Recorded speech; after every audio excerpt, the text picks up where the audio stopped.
Do you want to do an intro or should I do an intro? You can do the intro. I can do the intro? Okay. Yeah. I gotta be good. Clear my throat. Be professional. Hello everyone and welcome to the first episode of the Topdeck podcast. I'm Hudson and I'm here with Diana! my girlfriend Diana. And yeah, this is I don't know, Diana you pitched the idea about doing a podcast. Yeah. Literally all really you had was the name. Yeah! It's a good name! It is a good name. And so yeah, I just thought, why not? We're a couple. We have, the ability to speak. Why not, do what every, person in their late teens does and make a podcast from home. Yeah, all the time. We have all the time in the world. Exactly. Stuck inside, got lockdown. nothing to do. Exactly. May as well record a podcast. Might as well. We're always on call, so might as well just record that. Exactly. This is basically just going to be, it's basically just going to be transcripts of our calls. Exactly. So, yeah. Period. So I guess we'll do a little bit about who we are and how we met. Yeah. Do you want to take it away on this one? Do you want to introduce yourself first? Okay. So, my name is Diana. Would I be the top of the deck? No, we established because you're the bottom of the deck. So I'm the deck. You're the deck. Okay. So I'm Diana. I am the deck of Topdeck. If you get that, it's funny. But yeah. Anyways, I'm 17 and in year 12, and I am Ghanaian, which is West African. Wow. That's crazy. Yeah, we should probably mention, because you guys can't see us, but Diana is black. I'm extremely white. Extremely Caucasian from the mountains of Caucasus. Yeah, true. Oh yeah, so I'm Hudson. I'm also 17 and also in year 12, and I am the top part of this deck. So yeah. Period. Am I saying that right? Yes, you are. I'm saying it right. Nice. You're saying it right. I'm saying it right. So, we both kind of like before it started, we were like, oh, we should just scribble down some notes. And one of the first ones that I wrote was who we are and how we met. So I guess should I just kind of start that? Yeah. Yeah, okay. Well, Diana and I met. We almost met like a few times. That's the thing. We added each other on Yubo, which is basically just Tinder for kids. And we were talking. You were very kind of, I guess, how do we say? You really wanted a relationship, we could say. What? Safely? Oh, come on. What? Come on, don't try and deny this. You were the chaser. Don't go lying on my name. I'm not lying on your name. Don't go lying on my name. You were the one who added me. You were the one who started the conversation, and you were the one who kept it going. First of all, I added you on accident. Oh, Let's make that clear. I did. Accident. I did, which is quite funny. I added you on accident. I've told you this. Huh. How'd you add me on accident? I swiped on everyone. Wow. Huh. Yeah. That's good to know, I guess. Well, I was one of the many that Diana added. Okay, look, let me explain this properly. Ari and I listen. Ari and I used to do like who could swipe the fastest and get it to like maximum swipes. And so that was something we were doing. And then you just popped up. Damn. Okay. Well. Yeah, so. Well, besides that, you were the first one to kind of within like a couple of like hours of talking to each other. You said, "So when am I coming over to your house to build Lego sets?" I did not say that. I said, yes, "So when are we building Lego together?" I didn't say coming over to your house. Okay, well, when are we building Lego together? Like, it's the same thing. Look, I was just trying to be nice. You were hitting on me. You've admitted No, in it the past wasn't. that if we went back, if we found the receipts, people would know that you were the one who Okay, initiated it. all Anyway, right. so we met on Yubo, and I guess I don't know. We just kind of started talking, and then I added you on Instagram, and we realized that we had like a bunch of mutual like friends Yeah, because a bunch of I went and saw there was a show in Sydney called Fangirls, yeah, and really good show. I don't know if you saw it. yeah. Um, I saw it before you. oh yeah, right. You went to a private, like you went to one of Yeah, like the public shows. Yeah. Um, I went with my school. A bunch of my friends who were also in the class that we went with um, met with a bunch of the people from other schools afterwards and put them in a big group chat. It was some yeah. like they were all kind of like just appreciating the music and sending them stuff, something like that. A bunch of them go to your school, and so yeah, we realized we had like 5, 10 mutual friends, which was kind of cool. And I'd even talking to some of them because I was starting I just started my little film production group, and a bunch of them had showed interest in that and basically joined. So I was already talking to some of the people who go to your school, Hmm. um, and then yeah, I guess it was kind of like it was a few coincidences that kind of inclined us to talk more. I don't know if we would even be together if it wasn't for the other coincidences and That's reasons for us meeting. weird. It is weird to think. But yeah, I guess that's kind of how we met, and then yeah, we just kind of started talking, and Mhm. eventually we just realized we should both go out. So yeah, It wasn't that easy. it There was a wasn't. few ups and downs. Oh, We won't talk about that, but there were a we few ups won't and discuss that. downs. Maybe at a later date with certain parties' permission, but Yeah. yeah, there were some ups and downs. There were some obstacles which we doth had to overcome. Yeah. But yeah, look, we're here now, and yeah, I'd say we're doing pretty good. Period. So also on this list, we had the kind of the list of things we wanted to talk about. We have Diana just wrote interracial couples. Okay. That sounds really bad, but it was sort of like a topic we could talk about since we are an interracial couple. That's true. I Yeah. guess yeah. It's sorry. I'll let you kind of lead the conversation. Okay. So I was just okay. So one of the main reasons why I put that down there is because I mean, I had ideas of if I wanted to date someone other like outside of my culture, but I didn't actually think I would go through with it. Right. You know what I mean? Like Kind of. Yeah. I'm so like heavily immersed in my culture that like I was like, nah, it's not real. It's taboo. I'm not gonna do it. But here I am. I'm not going to date the white man. No, we're not gonna date a colonizer. Yeah, like it's understandable. I kind of had the same thing. Like I didn't think I would date a black girl, but I think that was more because there's not like at least in kind of the areas we live, there's not a massive black population. Hmm. So it was less it wasn't like I was like I'm not gonna date a black girl, like that's wrong. It was more like there's no, it wasn't even a thought because there was just not that many black people in my neighborhood and in my community. Yeah. I wish there was more. Like, I think Mm. diverse communities are the best communities, but yeah, that's just a condition of my environment, I guess. For like the longest time, my area didn't have like not a single black family in it, and it was like it was kind of daunting. Like in order for me, but like when I was going to school, especially because I'm in like a really predominantly white and um, I guess you could say Indian community. Um, I just felt so singled out. But then luckily, my best friend, who I'm still best friends with to this day, her name is Jada. She is half Ghanaian, which is so coincidental because I'm Ghanaian. And so, like, it was really cool to have a friend growing up in high school and primary school who was black. Because, like, Mm. I had literally no one other than when I would go to church and see my black friends at church. Yeah, right.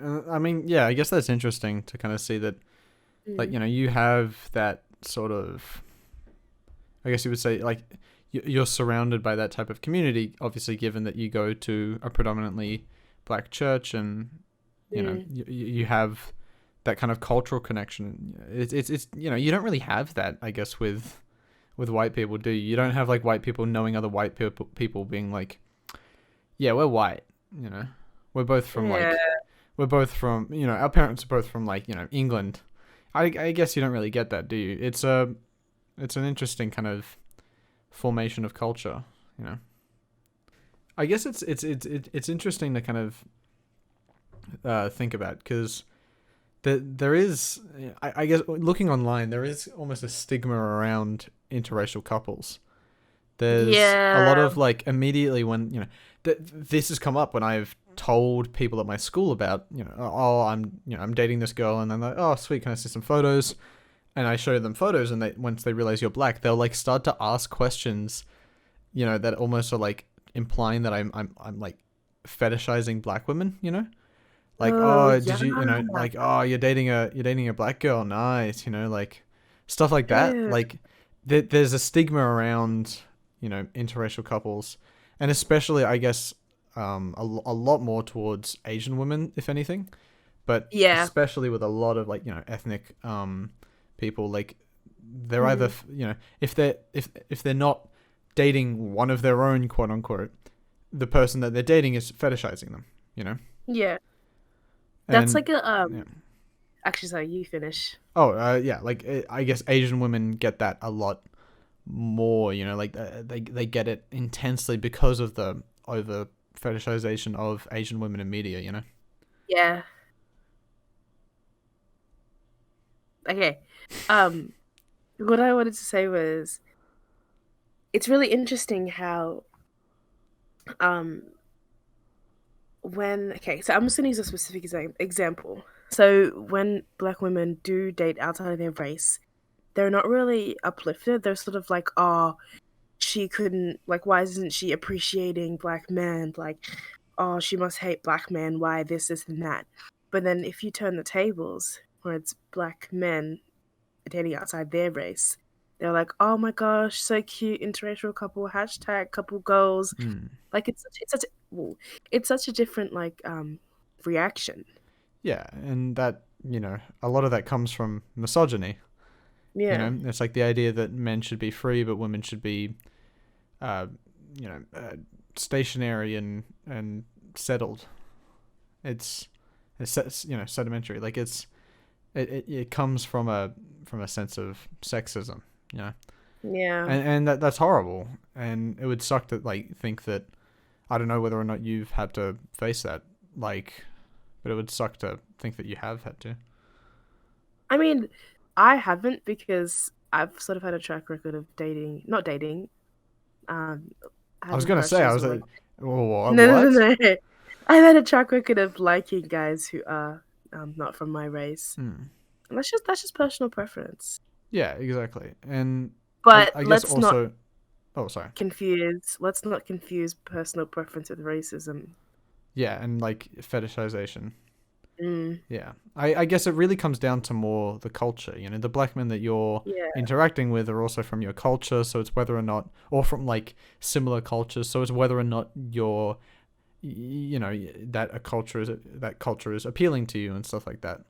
Yeah, I understand. It's the reason why, like, I just think I find you, one of the reasons why I found you so interesting was because it's a culture completely removed from my own, and so there's a lot of, there's an interesting kind of relationship going on there, because I think it's great to experience other cultures and to immerse yourself in other cultures.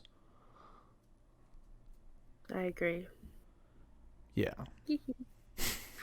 One thing I want to branch out like off of what you just said is when you have like interracial couples and they have kids, and everyone around them is so worried about those kids not having culture. Yeah, that is weird. Like, culture isn't depending on whether you're like half this or half that. It's literally just, like you said, anyone can immerse themselves in culture. Like it's good to immerse yourselves in your own culture and immerse yourselves in other cultures. Yeah, Yeah. yeah. It's. I think it's essential to Mm. understanding the world. It's essential to immerse yourself in other cultures. Um, and I mean, yeah, I guess we were both lucky in that sense. As a kid, I was kind of immersed in, well, not immersed, but kind of over the years, I've been around Jewish communities and a lot of like Indian and Asian communities and stuff like that. With going to school with a lot of people from those communities, or just Yeah. going to social events. I've been to bar mitzvahs and such, and you've come from. I always mess up. Is it Ghanaian? Ghanaian. Ghanaian? You've come from a Ugh, Ghanaian. I'm sorry. it's It's fine. there's so many girls country, I guess, like Ghana, Yeah, Guinea. Like, you never know which one. that's two. One more than there should be. Yeah. Uh, but yeah, like it's good to immerse yourself in other cultures and not just, Hmm. dude. Like, because let's be honest, Australian culture fucking sucks. Oh, it's It's terrible. it's so like gross. Ugh, Let's be like, honest. uh, Uh, I think that's something that we can mutually agree. We don't want our kids to yeah. be like eshay, like oh yeah, back in Australia. That's something we need to avoid at all Mm. costs. But like honestly, I was thinking about that the other day. I was thinking to myself, how do you as a parent let your child go off and do these things? Like obviously you know that they're not coming home until 3 a.m. They're dressing in specific ways. They're getting in trouble in school. Like as a parent, why are you not stopping that? I think a lot of yeah, we're talking about eshays here, right? Yeah. Yeah, I think more often than not, if you actually talk to the people who like eshays, and when we refer to eshays, I don't know if anyone doesn't know, but they're it's people who what's like other colloquial terms, chavs in England, I guess. Like just Mhm. people who kind of don't pay attention in school, or just Like personally like don't really pay attention to anything like that. They're out, you know, uh, you know, 3 a.m. on a school night or drinking and stuff like that. It's a culture, and it's very much prevalent in Australian schools, especially at the moment. And yeah, I guess when you actually talk to eshays, at least personally, you notice that there's an ongoing theme of dysfunctional households.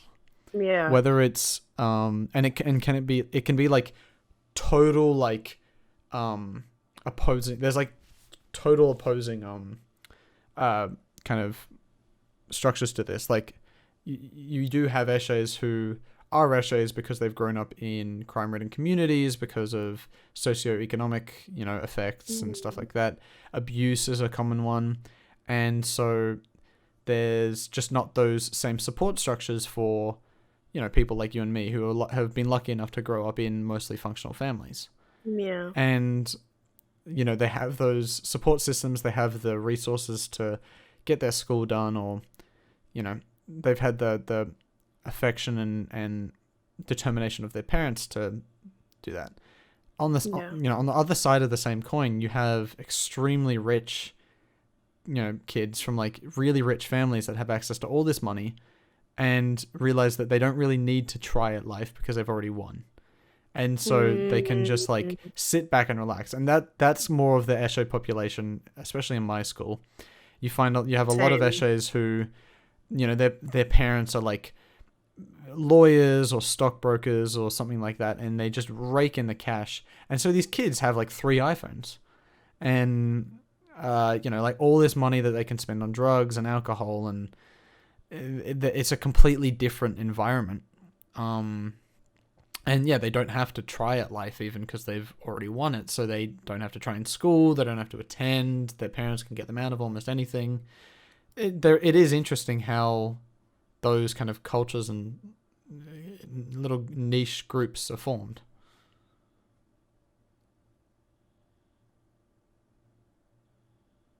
But I wanna tap back into how you were saying that sometimes it sprouts from like dysfunctional families. Mm. Um, but what happens in the middle? Like, if you're not rich and you have a good family, like, I know someone who's just like that. Well, kind of. Well, yeah, okay, kind of. I know someone who's just like that. So I feel like sometimes it's just mixing yourself with the wrong crowd. Yeah. And it's difficult to get out of a friend group. Like, it might Mm. sound like, oh yeah, just leave. It's not easy to just leave a friend group. Yeah, People exactly. are mean. People are evil. People like Oh, literally. especially teenagers. Oh, they'll make your Teenagers are a life a bane living on hell fucking for the rest. society. Honestly, they'll make your life a living hell for like the rest of the school year. Yeah.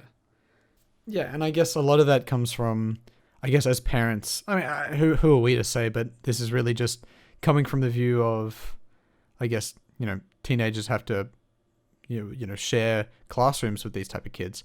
Yeah. Like, I guess it, as a parent, I don't know, it can come from, how are you supporting your kid? How, like, why do they feel like they are, they have to be with this group, giving them the options and the resources to get out of those groups, and also just like education in general about stuff like, I don't know, like, the dangers of drugs and what's the drinking alcohol without the word is slipping from my mind, without a limit almost, that, and other dangers like I guess sexual abuse and stuff like that, because that is a Yeah. common thing that I've seen. A lot of like girls who are eshays have dealt with being sexually manipulated by guys in older grades, and then they kind of just feel like they have to be in these groups because of that. Like it's interesting how those it is really interesting how something like that happens.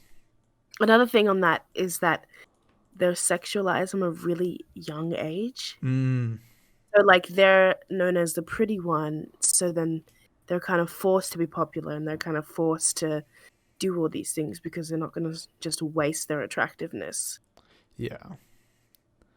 Yeah, exactly. It adds on again to that misogyny, which is like a predatory approach to how girls should grow up. They either have to be, it's almost assumed like they have to go from a toddler to a full grown adult within like 2 years almost, Yeah. Yeah, it is horrible. Eshays, am I right? What a light, lovely topic. Honestly, from interracial couples to eshays. Yeah, wow. Off to a great start. Eshays. Interracial eshays. See, that's something I guess you don't see very often, because I guess a common thread is a fair few eshays tend to be a little bit racist. Yeah, quite. Yeah. But another thing is they honestly have no chill. Yeah, I guess it can attract just a personality type. Yeah. Yeah. Like, I have a story. So I was on the bus one day, and mind you, it's like a school bus. And this guy has been messing with this girl for ages, and I don't know why. I think he just thinks it's funny, and because everyone around him laughs, he's like, "Oh, I'm gonna keep going so that they think I'm cool or something." I don't know. I really don't know what goes through Eshe's heads. But yes. Okay, 1 minute. Anyways, so yeah, like I really don't know what goes through Eshe's heads, but he was just like messing with her, pushing her, and mind you, she's like Jesus. feisty. She can fight, and so he threw water on her one day, and she just let loose. Like she literally jumped on him and started like hitting him. But then the thing is, he hit her back. Jesus. And so they got into like a full-on brawl on the back of the bus. Oh, he's like smacking her head against the roof. Oh. And like they're bleeding, and none of his friends around him are doing anything. And that just goes to show that like they just put up this really tough guy front, but when it comes to real situations, they're not going to do jack. They're not going to do anything. They're just going to sit there and observe because they have no real life experience. They don't know what they're going to do tomorrow. They use they use social media and like people around them to plan their next day. Yeah, that's oh god, that's fucked up. Yeah, that I guess a lot of that you could almost like, especially that kind of male shell, like outer shell that they feel like they need to build up. Again, you can kind of draw that back to toxic masculinity and how that kind of it fucks with it totally fucks with guys and their ability to be anywhere near socially like independent, you know? Yeah. And socially confident. Like that is, you know, that's fucking disgusting. That a guy could like do that. Or just a person could do that in general. Like yeah, and it's a difficult kind of thing to track, I guess, how these kind of communities and how these groups form. And there's a lot of like, I guess, interlocking and overlaying elements that you could say contribute to it. Interesting. It is interesting. It's very, very swag. All right, well, I think we'll probably, let's kind of veer away more from the depressing, serious stuff. Yeah. Because we recently finished a show. Well, you more specifically. Yes, we did. So, Diana recently watched Steven Universe for the first time, the whole way through. And I'd already seen it, so it was really cool rewatching it with her, because I got to kind of see her reaction to the stuff for the first time. Tell me, Diana, what did you think of Steven Universe? I absolutely adore Steven Universe. It is honestly, okay, I don't really like, okay, I love cartoons, but I'm not one to like sit and watch them like and really invest myself in them. Like cartoons, when I watch them, it's just something I can watch in the background, or like something I want to reminisce of my childhood. But Steven Universe, oh my days. Okay, I can't even contain myself. It was honestly one of the best TV shows I've watched in a while. Like I can't cap. It's the whole, yeah, you loved the whole it. story. Yeah, the whole storyline, just like, whoa, the whole storyline, just everything about it, I absolutely adored. I guess we can probably spoil it, because I think at this point, like, look, if you haven't, I'll have time codes in like at the bottom, like in the description.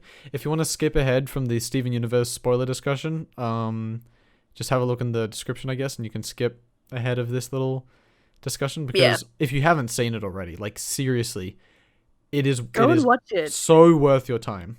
It looks daunting because it's 5 seasons, but it goes so quickly. We watched like a whole season in a day.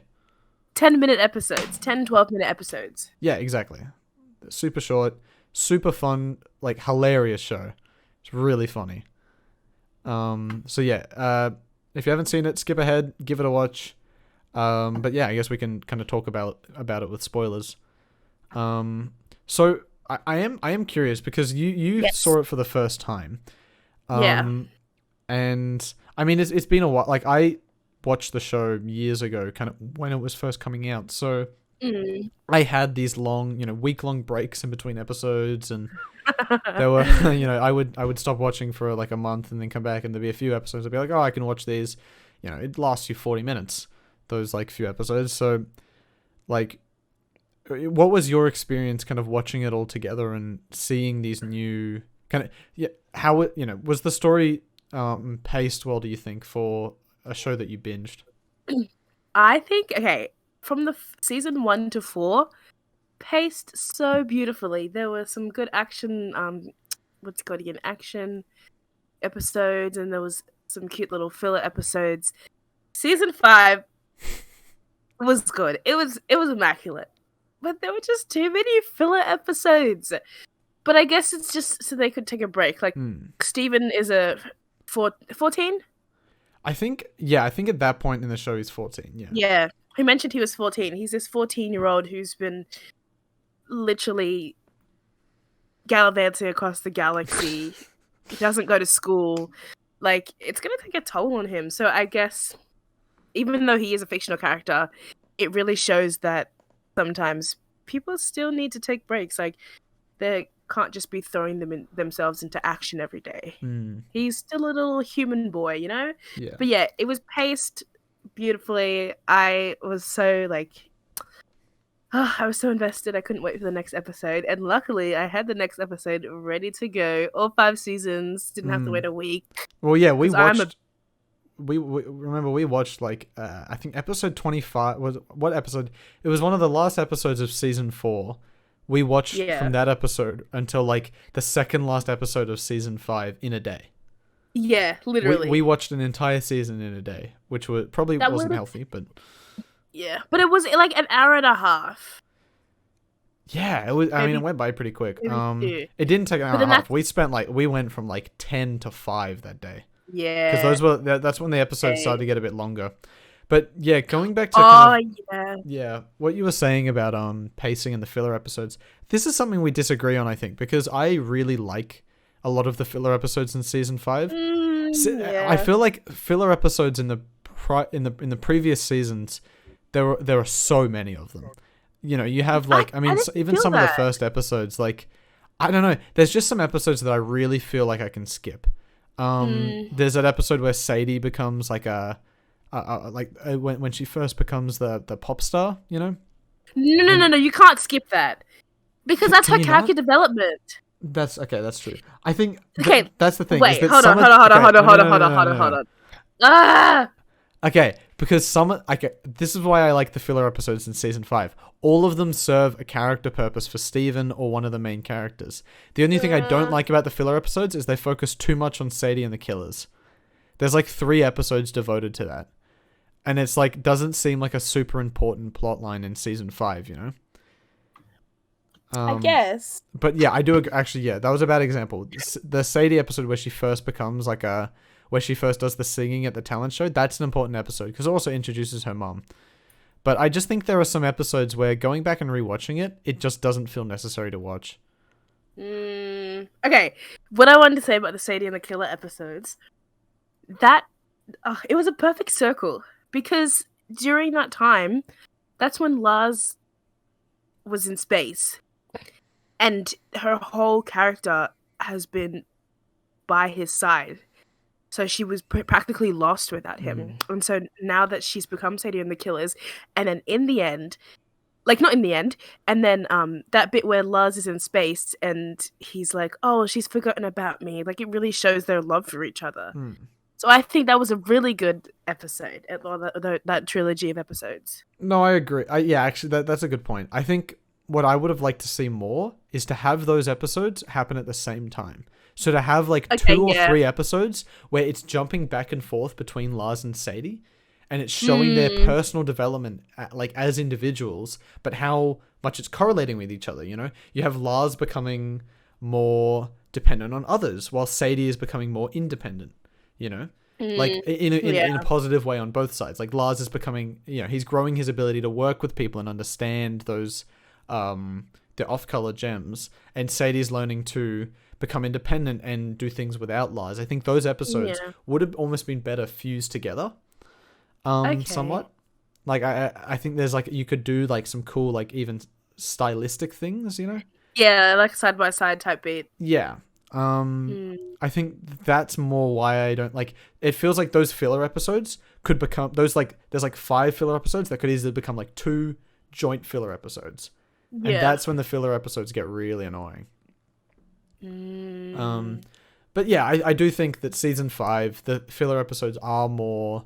It does feel. I remember when we first watched the episode where Steven goes to trial in front of the diamonds. It's like this massive moment where Steven first arrives on Homeworld. Everyone thinks he's gone. You know, it's like this. It is a massive event. I remember at the time it being advertised as like Steven's finally on Homeworld. But like, you know, at the end of the episode, he's back home, and then the next episode, doesn't he just like do something completely normal? Yeah, literally. That's what I want to touch base on. The episode about Onion. Oh, that's right. It was a cute, wholesome episode, but it was completely useless. I completely ignored that entire episode when we were watching it. I just kind of zoned out. There's no dialogue, which I guess it's sort of his thing, but there's no dialogue. It doesn't make any sense. Like, and they don't come back either. Yeah, it does feel like a weird episode to come back to. Like it builds Onion's character development but he doesn't need one. He doesn't. The whole point of Onion is that he's this character that no one knows anything about. Exactly, and he's so mysterious, and he just pops up. And that's the the whole joke. You know, we didn't need to know where he was. Yeah. Every time he left. Yeah, exactly. Like it, I guess. Yeah, it's the pacing in that does feel a bit weird, especially because like season 5, there's a bit of a whiplash I feel between season 4 and season 5. The end of season 4. I mean, I don't know. I don't know if I'm necessarily for or against it, because the end of season 4 suddenly ramps up when, Aquamarine and is it Topaz show up? Yeah. And like that. Yeah. Yeah, when they show up, you're introduced to these new gems, and you're like, whoa, that's pretty cool. But it almost feels like whiplash, because a lot of season 4 feels a bit, like before that, feels a bit slow. And I don't know whether or not I like the sudden like whiplash into that. I think it does create, it does kind of grab your attention, and it's quite effective. And then when you go right into season 5, suddenly Steven's in space. However, I feel like it's a bit detrimental to season 5 in some sense, because you know they're in space. It starts with this crazy thing, and then they come back to Earth, and then they have the episode where Steven goes to a cabin and he looks at his phone for the whole episode. You know, like it feels a bit weird, and it feels like the tension and the tone is jumping up and down, and it needed to be a little bit more consistent, and then it'd be absolutely spectacular. Yet, I mean, it still pulls it off. It's still so engaging. Oh yeah, 110%. Yeah, it like that final. We watched the final episode together, and it's like that episode's 40 minutes. It's 40 minutes. It's fucking insane how much they fit in that episode, and how well like it's paced. Like, it didn't feel like 40 minutes. It felt like so much longer. Yeah, it, like you know, when you think when that episode started, it starts with him, you know, on Homeworld trying to, I think is he trying to throw, no, he's just woken up in like prison. And by the end of the episode, they're back on Earth healing every single gem with all of like the diamonds. Yeah. It's crazy. Beautiful ending. When I tell you I don't cry, I never cry at anything. But that Steven Universe ending got to me. It's the second time I've ever seen you cry. What was the first time? We don't mention it on this podcast. Ooh. It's a certain day in July. Okay, all right. What was I saying? Yeah, I don't cry, and that last episode got me tearing up. Like, I don't know. I just, even though they're mystical, magical gems, it's just like you resonate with them so much. Like, they're facing real world problems. Yeah, and while also being mystical characters. Oh, totally. And that's one of the most effective aspects about the gems, is that they're you know, you think that the main discerning factor between the crystal gems and the Homeworld gems is that the crystal gems feel emotion and stuff like that, and they feel empathy towards characters and humans and other races and colonies and stuff. But you learn that, you know, the Homeworld gems, especially the diamonds, are more susceptible to that, because they're almost like embodiments of exact characters. You feel like blue is an embodiment of sadness, yellow is an embodiment of jealousy and like anger, pink is an embodiment of like childishness and like love, and then white is an embodiment of like total like emotional repression. And she's like blank. Oh yeah, she's blank. She's a total blank slate.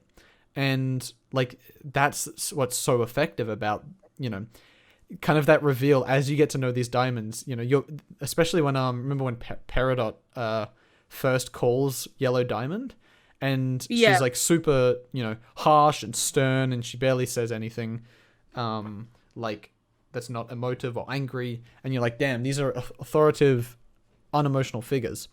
But you know, as you kind of get to know them, you realize that they're all struggling, but the difference between the Homeworld gems and the crystal gems is the crystal gems have an outlet. They're allowed to express these feelings, and the Homeworld gems aren't allowed to do that, you know? Or they'll still be persecuted. Exactly. And I mean, I guess that, and again, that comes across in the fusion, you know? They're not allowed to fuse with anyone that isn't one of their kind. Like, it's because such a good... feel something else. Yeah, exactly. And it's such a good, like, kind of example of like it creates these characters so effectively, and I think the reveals and the way that information is revealed to you is like one of the best parts about that show. Like, let's talk about the biggest reveal in the whole show, which absolutely caught you off guard and left you like you rewound that scene like 5 times to rewatch I did it. because I was just so like shocked. Like, do you want to reveal the scene in particular, the bit of information which we learned in season 4? Oh, Steven Universe is Pink Diamond. Woo! Who would have thought his mother was Pink Diamond? Okay, let me break this down. Again, I'm a person. I can figure out the plot of a whole TV show first episode because they're so cliche. But I couldn't figure out Steven Universe, and I would never in my life have predicted that Steven Universe was Pink Diamond or his mum was Pink Diamond. It's never in my life. It's one of the best reveals ever. Like I just thought, I was like, yeah, I got this. It was one of the diamonds who shattered Pink Diamond, but it wasn't, and she wasn't even shattered. No, she just changed her form. Like, yeah. What? But one thing that one thing that I thought about was, how did Rose know that she needed to give herself up in order to have a human child if it's never been done before? I guess I don't know. They kind of skip over that. Obviously, I think because it's a kids show and they can't talk about how Greg fertilized a gem, I guess. Like, yeah. I'm guessing there was a fan theory that I read a couple years ago that was like, Steven's mom changed her form to have ovaries and eggs, but in order to actually create those eggs, because they were life forms, she had to, basically use her own form to form Steven. So when it came time to actually create a baby, she had to give up her gem. It was like, I don't know, I guess it makes sense, but it's a moment where you're just kind of meant to believe that she knew how to do something. They figured out, some sort of way to create Steven, I think I have a theory. Mm-hmm. I feel like she just didn't want to exist anymore, and that was her way out. Maybe. That could be it. I think that it is. Yeah, that is almost implied in the nature that they kind of reveal the information that she's Pink Diamond. She's almost too guilty with the knowledge that she's caused the amount of like chaos and death that she did. Literally. And so she decides to kind of just hand that off to Steven, which is one of my favorite parts about the show. The whole show, you're led to believe that Rose is like this freedom fighter who's fighting against like a totalitarian like state, right? She's her portrait is in the house. She's held up as this like role model for the crystal gems. Everyone looks up to her. But slowly over the course of the show, you start to realize she's like kind of fucked up, and she's all about self-preservation. With the reveal of Bismuth, who's one of my favorite characters. You find out that she was like bubbling her own friends and stuff. And I get that, that whole Bismuth idea of like, Bismuth wanted to shatter other gems comes from the fact that she wanted to shatter the diamonds, Yeah. And that makes sense. That ties into the whole way that the Pink Diamond reveal makes sense. I guess the reveal that Rose is this almost evil, she's almost the villain of Steven Universe. She's almost the real villain of the show, is so well handled, and it's crushing as an audience, She caused everything. Yeah. But then again, Steven wouldn't be Steven if she didn't cause everything. It's true. And I mean, that's kind of the moral quandary is like, would we, I guess it kind of makes sense. Would you rather this boy that has to fix everything thousands of years later, or just leave it, Yeah. Like it's an interesting kind of way to, there's a lot of philosophical arguments that you could get from like analyzing Steven Universe, because it is really well handled, and all of that comes from just really well written characters. Yeah. Yeah, it's a absolutely spectacular show, and it was so great to watch it with you. Like, it was really cool to watch it with someone who hadn't seen it before. Oh, whoopsies! Queen, did you drop your mic? I did. Damn. We want to do an episode in person. That's the goal. Yeah. It would be really cool to kind of, next time you're at mine after this whole pandemic. Oh, that's something we haven't talked about. What? The pandemic. Oh, yeah. But I mean, it's kind of obvious. It is obvious. Yeah, it is quite obvious. Do you want to give us a little... You've been following the COVID stuff quite closely, so do you want to give us a little, like, rundown of what's going on? Okay. I'm gonna give kudos to Miss Gladys Berejiklian. She has been doing her best with the circumstances since she's sort of like the spokesperson for everything that's going on, even though everyone else around her is messing everything up. But yeah, she's been handling it well, but she just doesn't have all the answers. And she's not gonna have all the answers. But it's really not useful having all of these live streams of press conferences just for her to tell everyone that she doesn't know what she's doing. Yeah, so yeah, it's I mean, they kind of announced the case numbers and that's it. I think and then answer some questions. Yeah. But I mean, often those questions, like, she answers them and then the answers change like within 10 minutes. Exactly. Yeah, it's a tricky situation because, I mean, for those who don't know, NSW is currently in a full lockdown, another COVID lockdown, since our lockdown last year. We were going great. We, especially in New South Wales, like it's been different depending on the states. We've, there's been this idea of closing off the states when another state has some new cases, and yeah, I guess we were doing really good since like August of last year, and everything just went to shit again. Honestly, like the first time since last year that they were like, "Oh, wear a mask on public transport," I was like, "Yeah, we're going into another lockdown." Yeah, I'm looking into the future right now. Yeah, you're using your gun of vision. Mhm. Yeah, it's honestly really shitty. Especially it's even worse for us at the moment because we're both in year 12.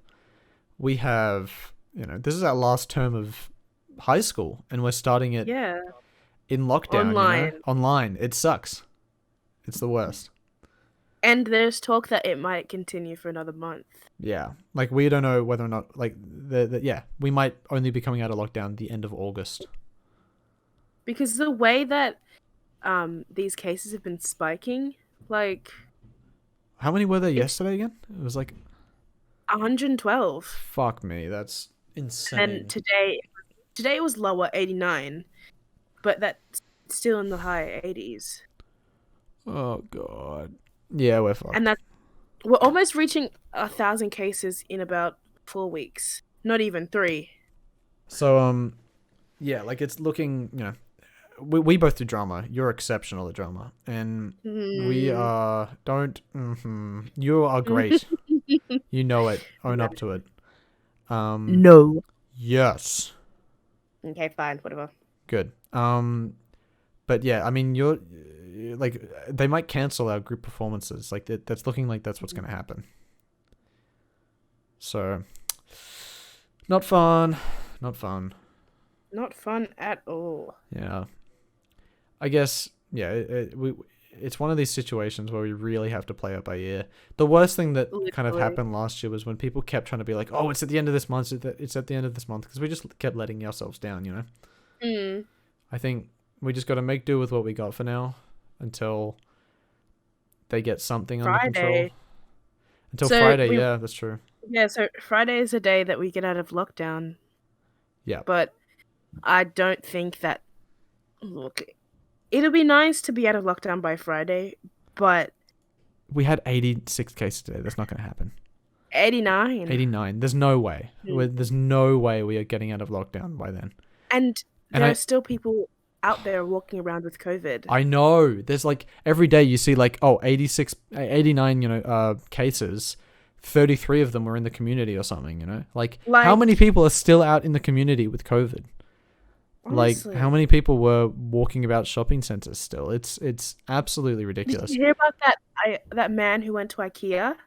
Yeah, there's like something like 2,000 close contacts because a guy spent 12 hours at IKEA and he had COVID. As if he knew. He definitely knew. Did he? You don't spend 12 hours in IKEA. I mean, look. I don't want 10 a.m. to 10 p.m. What are you doing in IKEA? I don't want to accuse the guy of like purposefully going to IKEA and with COVID and wanting to give it to as many people as possible. There are people who like, you know, maybe he was furnishing his house or something and he had to go through 12 hours? I don't think it was 12. Maybe it was like 10. It was a lot of hours. No. It was 12. Was 10 it 12? To 10. 10 to 10? He went there from opening to closing. Was he an employee? No. Just a guy walking around? Yes. Oh my god. Okay, yeah, he must have done that on purpose. Jesus. There's no fucking way. I agree with you now. There's Find no this way guy. Find this man. Ban him from Sweden. Honestly. Exile him to Sweden. That's what we got to do. But the thing is, okay, I'm looking at like the test results now. And it's like 24 out of 59,000, 31 out of 73,000. Like, there were 8 million people in New South Wales alone. How many more people are out there? Yeah, I mean, well, I think you got to remember all of those negative tests are possible future COVID cases. So a lot of those people are retesting and stuff like that. The amount of testing that's going on is spectacular, but it is still concerning that, like, you know, we'd rather test more and find all the cases so that we can stay in lockdown for an informed amount of time rather than let those cases loose in the community and kill thousands, you know? Like, but the public needs to get in on that, like they did last year. I think people are just sick of lockdown, and rightly so. Lockdown sucks, but that's, you know, if people don't want to be in another 5-month lockdown, they need to stay at fucking home, you know? Exactly. Wear their masks, sanitize, just be COVID safe like people were last year. Have you seen the comments on each of the what's it called again? On each of the posts? I haven't. I for that exact reason, I've made sure to stay out of them. 100 of them. Cases aren't real. COVID isn't real. This isn't real. Blah, blah, blah, blah, blah, blah. If COVID isn't real, in the literal descriptions of these posts, it says, sadly, a man has died. Sadly, a woman has died. Yeah. And they're not that old. One of them was like 79. A man in his 70s in the eastern suburbs. There was a teenager in the ICU the other day. There you go. There was 18 people in the ICU. Yeah, like it's fucked up. And everyone thinks that it wouldn't happen to them, and then of course that's the people who it often happens to. So, exactly. Yeah, it's scary, and it's actively harming a lot of children who are trying to like get through their school year, and it's fucked. Like, I guarantee you, out of all the Year 12s in this freaking country, one of them has the cure to COVID in their brain but can't graduate. Yeah. One of them has the cure to cancer in their brain but they can't graduate. Yeah, it's fucked up. And honestly, like a lot of the reason why this happened, you know, we have ridiculously low vaccine rates, you know, mixed with, you know, and that's because of the Morrison government being cockheads, as well as, you know, our vaccination eligibility is ridiculous. You know, they can give them to, 160 like Catholic boys, but can't give them to, you know, people who are, you know, nurses. My uncle is a nurse and still hasn't had his shot. I was watching this video in CAFs, and this woman was saying that her disabled son couldn't get the vaccine yet. He wasn't eligible for it yet. That's fucked up. You know, we did better than America when it came to COVID by far 110% last year, but now they're doing better than us when it comes to vaccines. And actually, who? They had about 70,000 cases the other day, and they're still outside. That's true. However, when you actually look at the amount of people who are vaccinated, it's per capita, it is exponentially higher than us. And that's why you have so many people out and about. Yeah. But yeah, we need people vaccinated, and also our hotel quarantine needs to be so much better. It needs to be actual infrastructure. But the Scott Morrison government was so like hesitant to give it any proper funding that's why you started to get the cracks in hotel quarantine. Yeah. It's did you know that when you like leave the country, coming back into Australia, you have to pay $3,000 for quarantine? Yeah. I mean, it makes sense. But that money should be going towards actual like infrastructure and stuff like that, not just like, oh yeah, here's some shitty meals. The government needs to invest infrastructure in quarantine hotels. That means that can be a more sustainable thing, that they don't need to bill people $3,000 for. And I mean, look, if it's essential travel, I don't think they should tax people. Get people to pay on the way back. But if like you're going on a holiday and then coming back in. You can't go on a holiday. I know, but like people who are like finding excuses, like business people, quote unquote, that are basically just going on holidays. Yeah, fucking get them to pay like $10,000 when they come back in. Screw them, Ugh. It's a super chaotic situation. Yeah. And yeah, it sucks, but honestly, we just got to kind of push through it at this point, because I mean, after this is done, by the time this is done, you'll probably have your driver's license. Yeah. And we will be very close, if not free people. So we're very close to living our lives. Did you say 3 people? Free. Oh my gosh, I thought you said 3. We will have a baby by then. We're not. No. By then, you'll have your driver's license, and we will be free people. People who are free. Yeah. Not for okay, I need to stop talking. Liberated. We will be liberated from school, and we're this close to living our lives, so really we just need to get through this latter half of the year, Honestly, I just don't want COVID to be around in Christmas, so you can come to my Christmas party. I want my family to meet you, honestly. I don't want to die. You won't die. It's not going to be a get out situation. You're going to use me for my athletic abilities. Oh yeah. Of course. But touching on basis of my driver's license, it's gonna be almost a month that it's been delayed. Yeah, because you were able to get it ages ago. The 17th of June. Huh. Yeah. Wow. That's how long. Wow. And even if I like try to book my test, it'll just get cancelled. Yeah. Huh. So I'm just gonna wait until lockdown's over. That sucks. Because that's the thing that's really preventing us from.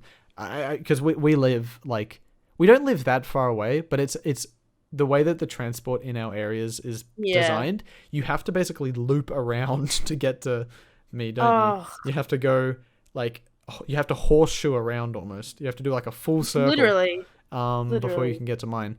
So yeah, once you get your car, once you get your driver's license. When we mean driver's license, we mean her P plates, because she has her L's. Yeah. When you get your P plates, it means that we can go on a bunch of cute dates, and then we can talk about them on this podcast. Period. The other day we went skydiving. Yeah. Guess what Diana and I did the other day? You ever killed a shark with your bare hands? Yeah. Try that for a idea. We kissed while doing it, Oh gosh. Yeah. Damn. All right. Well, I think that's probably a good note to wrap up on. Yeah. This has been good. We'll see kind of what the reaction is, because are we going to advertise ourselves as kind of a couples podcast, I guess? I mean, no. No? That sounds really bad. People are going to have preconceived ideas. That's true. Okay, yeah. We are a podcast just so happen to be hosted by a couple. Yeah. Yeah. Cool. It's just a conversation. Just a conversation between two cool dudes. Into that ass. What? Okay. Thank you all for watching. Our social medias are in the links below. Watching or listening? Oh, I guess listening. Sure. Thank you for listening.